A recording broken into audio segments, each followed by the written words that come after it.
একটা সবুজ সুন্দর গ্রামে থাকতো এক চালাক শিয়াল। তার নাম ছিল ফক্সু। শিয়াল খুব বুদ্ধিমান ছিল, কিন্তু সেই বুদ্ধি সে ভালো কাজে ব্যবহার করত না। সে সব সময় ভাবত, কিভাবে অন্যের জিনিস আমি খাবো আর ধরা পড়ব না। ওই গ্রামেই থাকতো একজন সৎ আর পরিশ্রমী কৃষক।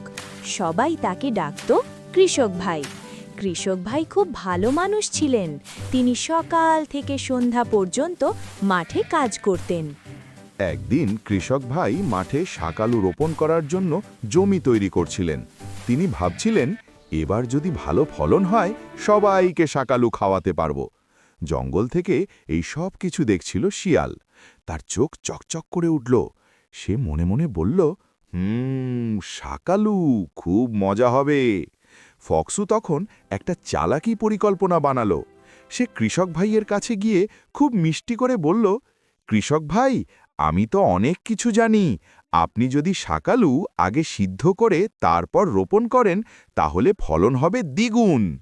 কৃষক ভাই অবাক হয়ে বললেন, সত্যি নাকি ফক্সু? তুমি তো খুব বুদ্ধিমান। ফক্সু মাথা নেড়ে বলল, হ্যাঁ হ্যাঁ, আমার কথা শুনুন, আপনি খুব লাভবান হবেন। কৃষক ভাই ফক্সুর কথায় বিশ্বাস করলেন। তিনি বাড়িতে গিয়ে সব শাকালু সিদ্ধ করলেন। তারপর সেগুলো মাঠে রোপণ করলেন। দিনের বেলা সব ঠিকঠাক ছিল। কিন্তু রাতে চাঁদের আলোয় ফক্সু শিয়াল তার দলবল নিয়ে এলো।